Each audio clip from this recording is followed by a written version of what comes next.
Hello everyone, I am doctor Shivani प्रसूति and स्त्री रोग विशेषज्ञ। आज हम बात करने वाले हैं एडिनोमायोसिस के ऊपर। आजकल ये कंडीशन बहुत ही ज़्यादा कॉमन हो गई है। एडिनोमायोसिस क्या है, उसमें क्या क्या सिम्टम्स दिखाई देते हैं, क्या उसके लिए सिर्फ सर्जरी कराना ऑप्शन है या फिर कुछ आयुर्वेदिक ट्रीटमेंट से भी उसका इलाज हो सकता है। वीडियो शुरू करने से पहले जो भी मेरे चैनल पर न्यू है, subscribe my channel and also press the bell icon, जिससे मेरी फ्यूचर में जो भी वीडियो आए आपको उसका नोटिफिकेशन मिलता रहे। So let's start the video. Adenomyosis, तो पहले हमको ये समझना है कि एडिनोमायोसिस एक्चुअल में है क्या। क्या चेंजेस यूट्रस के अंदर हो रहे हैं जो कि एडिनोमायोसिस कंडीशन में रहते हैं। तो नॉर्मली यूट्रस के अंदर 3 लेयर रहती हैं। सबसे inner most layer endometrium, then myometrium और सबसे बाहर वाली लेयर पेरीमेट्रियम। तो इनर मोस्ट लेयर ये जो एंडोमेट्रियम है, जब इसके tissue second layer it means myometrium में ग्रो करने लगते हैं, तब इस कंडीशन को एडिनोमायोसिस बोलते हैं। ये टिश्यू मायोमेट्रियम में ग्रो करने की वजह से जो यूट्रस का साइज़ है वो बड़ा होने लगता है, जिसको बल्की यूट्रस भी कहा जाता है। तो आजकल ये कंडीशन जो है बहुत ही ज़्यादा कॉमन हो गई है। हर दूसरा पेशेंट एडिनोमायोसिस का मिलेगा आपको ओपीडी में, एंड उसकी जो मेन कंप्लेन रहती है वो यही रहती है कि एडिनोमायोसिस की वजह से वो कंसीव नहीं कर पा रहे हैं। नेक्स्ट हम बात करते हैं कि इसके कारण क्या है, किस वजह से ये एडिनोमायोसिस कंडीशन हो रही है। तो ये जो मेनली कंडीशन है वो हार्मोनल चेंजेस की वजह से होती है। फीमेल्स के अंदर 2 मेन हार्मोन पाए जाते हैं, फर्स्ट एस्ट्रोजन और दूसरा प्रोजेस्टेरोन। एस्ट्रोजन हार्मोन जब बहुत ही ज़्यादा अमाउंट में सिक्रीट होने लगता है तो उस वजह से ये एडिनोमायोसिस कंडीशन हो सकती है। दूसरा, कभी कभी ये हेरिडिटरी भी माना गया है कि अगर मदर वगैरह को है तो उसकी डॉटर वगैरह को ये कंडीशन हो सकती है। थर्ड जो इसका कारण बताया गया है कि अगर पहले क्यूरेटेज वगैरह जो डीएनसी वगैरह होती है, अगर बहुत बार रिपीटेड क्यूरेटेज कराया गया है एंडोमेट्रियम के अंदर, तो ये जो एंडोमेट्रियम लेयर रहती है वो डैमेज हो जाती है और इस वजह से भी ये कंडीशन हो सकती है। तो ये सारे कॉजेज़ थे जो कि एडिनोमायोसिस को लीड करते हैं। नेक्स्ट हम बात करते हैं कि एडिनोमायोसिस में लक्षण क्या दिखाई देते हैं। तो इसमें जो सबसे मेन लक्षण है वो है डिस्मेनोरिया। इट मीन्स पीरियड्स के टाइम पे बहुत ज़्यादा पेशेंट को दर्द रहता है। पीरियड्स के टाइम पे नॉर्मली क्या होता है कि ये जो इनर मोस्ट लेयर है एंडोमेट्रियम, ये हर बार शेड होती है और बाहर की तरफ आ जाती है, बट जो एंडोमेट्रियल टिश्यू मायोमेट्रियम में ग्रो हो गए हैं वो बाहर नहीं आ पाते हैं, जिसकी वजह से पीरियड्स के टाइम पे बहुत ज़्यादा दर्द देखने को मिलता है। सेकेंड जो लक्षण देखने को मिलता है वो है पीरियड्स के टाइम पे बहुत ज़्यादा हैवी ब्लीडिंग का होना। थर्ड जो सिम्टम है वो है रिलेशन बनाते टाइम पे बहुत ज़्यादा पेन होना। इट मीन्स पेनफुल इंटरकोर्स, जिसको डिस्पेरेनिया भी बोलते हैं। नेक्स्ट जो सिम्टम देखने को मिलता है वो है, क्योंकि जो यूट्रस है वो साइज़ में बढ़ रहा है, बल्कि यूट्रस हो रहा है, जिसकी वजह से यूट्रस के आगे ब्लैडर रहता है तो उस पर कहीं ना कहीं प्रेशर पड़ता है। तो प्रेशर सिम्टम्स देखने को मिल सकते हैं। इट मीन्स जो पेशेंट है उसको बार बार उसको यूरिनेशन लगेगा, बार बार यूरिन पास करने के लिए जाएगा, या फिर उसकी वजह से बैक पेन भी हो सकता है पेशेंट को। लोअर एब्डोमेन रीजन पे पेशेंट को बहुत ज़्यादा हैवीनेस भी फील होता है। नेक्स्ट जो लक्षण है वो है इनफर्टिलिटी। तो कंसीव करने के लिए हेल्दी ओवम चाहिए, हेल्दी स्पर्म चाहिए, उसके साथ साथ में हेल्दी यूट्रस का होना भी ज़रूरी है। एडिनोमायोसिस कंडीशन की वजह से, क्योंकि वहाँ पे एंडोमेट्रियल जो टिश्यू हैं वो मायोमेट्रियम में ग्रो हो रहे हैं, उसकी वजह से जो यूट्रस है वो प्रॉपर नहीं है, इस वजह से पेशेंट को कंसीव करने में बहुत ज़्यादा प्रॉब्लम होती है। तो ये सारे लक्षण हैं जो कि एडिनोमायोसिस की कंडीशन में देखने को मिलते हैं। नेक्स्ट हम बात करते हैं कि हम इसको कैसे डायग्नोज करते हैं, कैसे पता चलता है कि पेशेंट को एडिनोमायोसिस है। कभी कभी ये कंडीशन जो है वो एसिम्प्टोमेटिक भी रहती है। इट मीन्स पेशेंट को कोई भी लक्षण नहीं रहता है। रूटीन अल्ट्रासाउंड अगर पेशेंट कराने के लिए गया है तो उसमें पता चलता है कि उसको एडिनोमायोसिस है।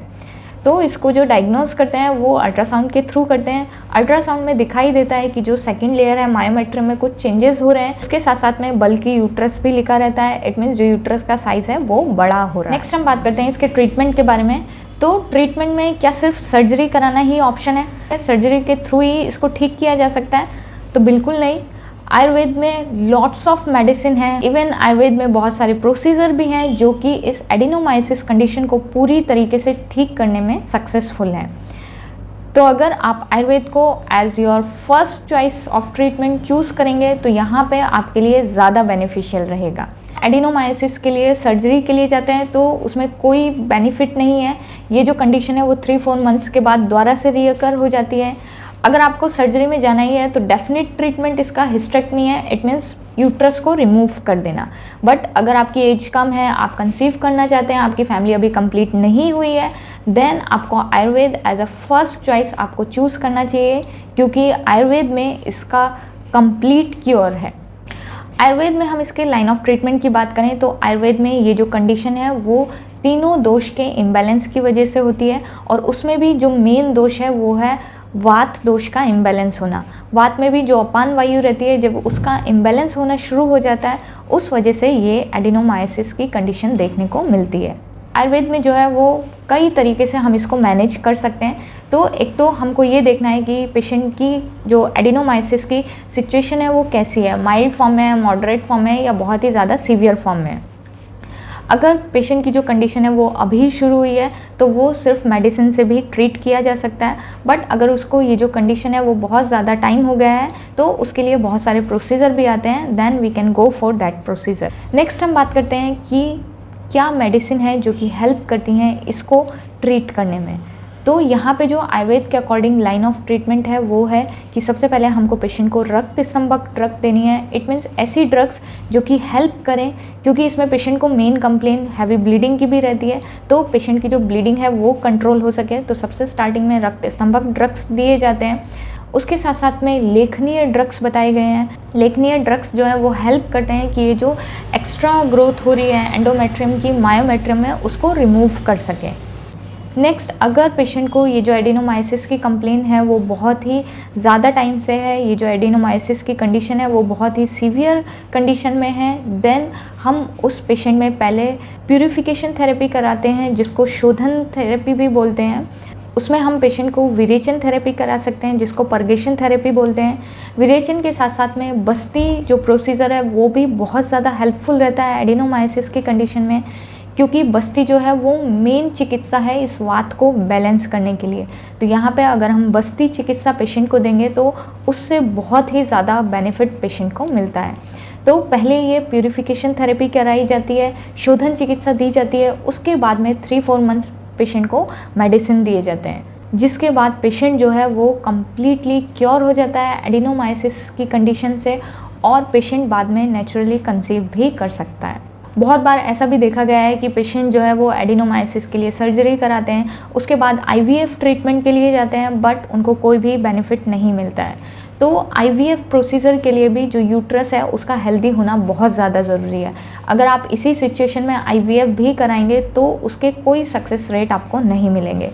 अगर आप आयुर्वेद में पहले शोधन थेरेपी कराएं, इट मीन्स प्यूरिफिकेशन थेरेपी कराएं, जिससे जो यूट्रस है वो आपका बिल्कुल सही हो जाएगा, उसके बाद अगर आप IVF ट्रीटमेंट के लिए भी जा रहे हैं तो आपको उसमें ज़्यादा सक्सेस रेट मिलेगा।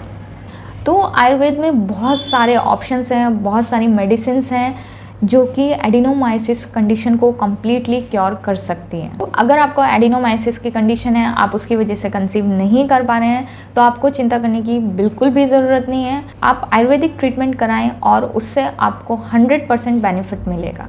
आज की वीडियो में इतना ही, मिलते हैं नेक्स्ट वीडियो में। तब तक के लिए बाय बाय, टेक केयर, अपनी हेल्थ का ध्यान रखें और अपने आसपास वालों की।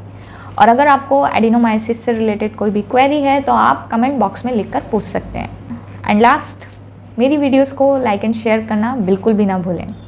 Thank you.